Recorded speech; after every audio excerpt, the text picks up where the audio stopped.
Everything on? Yeah? You hear me out there? Yeah. Everything on? Yeah? Well, I'm not going to use it. No, you guys, welcome to your first, your first, program. day of the Legos season. Sure what this is. All right, so I'm going to give a quick talk about safety. How many first-timers do we have here? Newbies? You're the unsafe runners.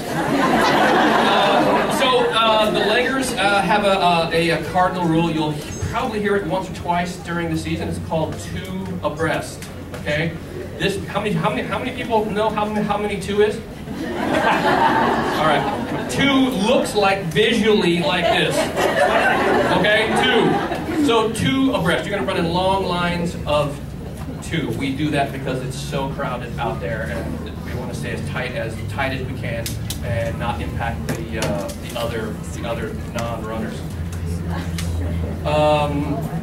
If you guys wear your headphones, it's best if you don't wear them. But if you need to wear them, just keep them down low so you can hear what's going on. Okay. Be aware of your surroundings. Okay. That means, although you may be in agony and your head is down suffering, you want to have your head up, okay? Look up, look where you're going. If you need to stop for some reason, look behind you, make sure you're not stopping right here and then 40 people pile up behind you. Okay, so just be aware. This is really important. Yield to anything, okay? This is moving or stationary. Okay? Yield to it all. If the bike comes, get out of the way in a reasonable fashion. Don't panic if you see a bike and start jumping all over. Just have your head up, get out of the way. Definitely cars, anything like that. Yield. Okay? Okay. If you see something that's coming up ahead, like there is a bike, okay, say to your immediate neighbors, if the bike is ahead of you, say, bike up, okay? And when you hear that call, you want to send that back to your neighbors. Bike up, and it should go back through the 2 abreast line. Do you remember how many 2 is? 2 abreast. Okay, so okay, so those are some of the general safety rules. Your mentors are going to clue you into more of those, and they'll go over that. You'll be hearing this for the first probably couple of months, so you'll get tired of hearing about safety, but we can't stress that enough. Okay, so be safe. Okay, so we're here to talk about shoes. So the shoes are probably your most important piece of your marathon life.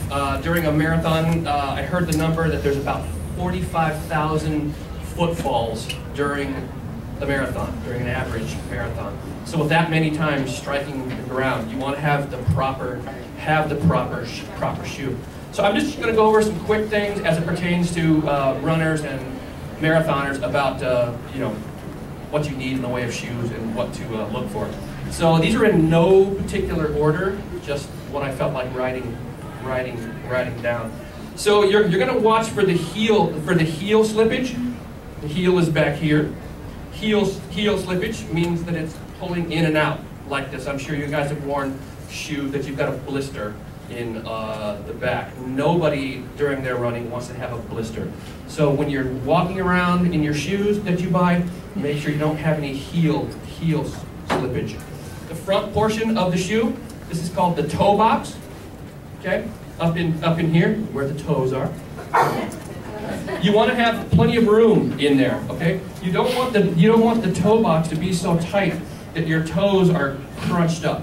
Okay, when you go through your stride, your toes are going to spread out a bit.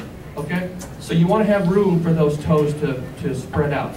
As the runs get longer, your feet will swell up. Okay, so you want to have room for your feet to move in there. Okay, plenty of room in the toe box. A rule of thumb: when you're getting your shoes, you want to buy them a half size to a whole size bigger than your wingtips or your high heels. Okay? Okay, I know, that seems like nobody can run in the gigantic shoes. It's gonna mitigate blisters, and the shoes being too tight. Believe me, it's gonna feel great. Rule of thumb for that, as you're standing, you take your thumb and you put it at the end of the shoe. Your toe should be about a thumb's width between the end of the inside of the shoe. Okay? If your toe's right up against the end of it, you're going to get blisters on your toes, especially when you're going downhill. Okay? So the thumb's width. You want to look for any kind of bump when you try your shoes on in the arch. If you feel a little bump, if you put that shoe on, you go, oh, it's just a little bump. I can live with it. You won't want to live at mile 18. Okay? So any little bumps that you're feeling, don't buy that particular shoe. It should feel like a slipper going on. It should feel nice and comfortable, no irritating little folds or anything. Sometimes when you're walking, the top of the shoe, they put a lot of fabric up at the top. So when you're flexing your foot, if those folds feel like they're cutting into the top of your toes, new shoe, different shoe. Okay, so look for the folds. If you wear some kind of special insert and orthotic or something, bring those with you. Okay, take the insole out, put the orthotic in. So don't buy your shoes without those. Okay. Don't forget to bring the socks that you're planning on wearing. We'll have a little discussion about socks. Just while we're here, you're probably going to go buy some shoes quick. They should be Cool Max socks. That means they breathe and they sweat. So bring the socks. Try to put the socks on and then try your shoe on. Don't get super thin socks if you're not going to wear thin socks for when you run. So bring the socks that you're going to train in. When you're trying on shoes, if you try one pair on and you get a memory of it, you're going to try another pair on. You're going to wonder what those other ones felt like in comparison to those. Here's a tip. Try one on one foot and one on the other foot at the same time. Oh yeah, that one feels way better. So you don't have to kind of remember what the other one felt like. Don't be shy. You can ask to try on several pairs of shoes. All right, try whatever pairs of shoes that you need to get your shoes right. I'm not going to go over this too much. We have an expert who will go over this. There's 3 types of shoes: cushion, stability, and motion control. There's also racing shoes and neutral. They'll go over it. So since shoes change a lot, they seem to change once or twice a year. So if you get a pair of shoes that works for you, didn't have any blisters, they lasted a long time, whatever your criteria is, if those shoes work, you may want to buy a couple of pairs, okay? Because they will change out. If you buy a pair of Asics 1020s, next year it'll still have that same name, but it could be a different shoe. Okay? So just because it has the same name doesn't mean it's exactly the same shoe. If you know exactly the same shoe works, then you can buy a couple of pairs. When to buy new shoes, they generally last from 300 to 500 miles. Okay? You see there's a giant range in there because that's a guideline. A good way to find out if your shoes are dead, if you've been running and you've been feeling fine, and suddenly my knees feel a little achy or my ankles feel creaky for no reason. You've been training the same, you haven't been doing speed work or crazy hills. They just start to be a little bit more creaky. Perhaps your shoes are a little bit old. Okay.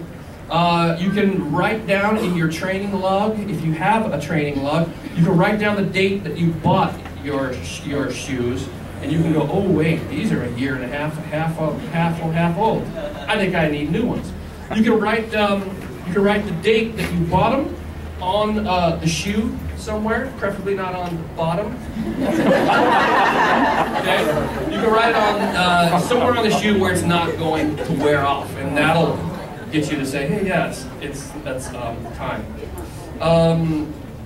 If you're having trouble with your shoe, they felt good when you bought them, they're generally good, but now they're starting to give you trouble, you can lace the shoes differently. Generally, the toe box wants to be a little bit looser, okay? Up near the, I'm not sure what you call this, the mouth of the shoe. That wants to be a little bit tighter, okay? Not so tight that it cuts the blood off to your feet, but that's going to keep the slipping. So, and if you do have any troubles in there, you can loosen parts of it. There's tricky lacing called butterfly lacing. Myself or your mentors can probably help you out with that. So there's different ways of lacing. You definitely don't want to have your shoes too tight. Okay. This is a good rule that not all of us follow. Don't wear new shoes on your long runs. Okay. Long runs are I know long runs may be 4 or 5 miles to you. What I'm talking about long runs are like 14 miles and up. Okay. So somewhere around there. You don't want to wear new shoes because they may have problems. So break them in first. And breaking them in means about 25 to 50 miles before, okay? So that's breaking in. Highly recommended you buy your shoes at a running shoe store, not at Big Five or Sportchella. Although they take you to the limit, they don't know anything about shoes, running shoes, okay? So we have a running shoe expert here. This is Jeff Robbins from Runnergy in the Valley. He can hook you up with all of the running shoe knowledge.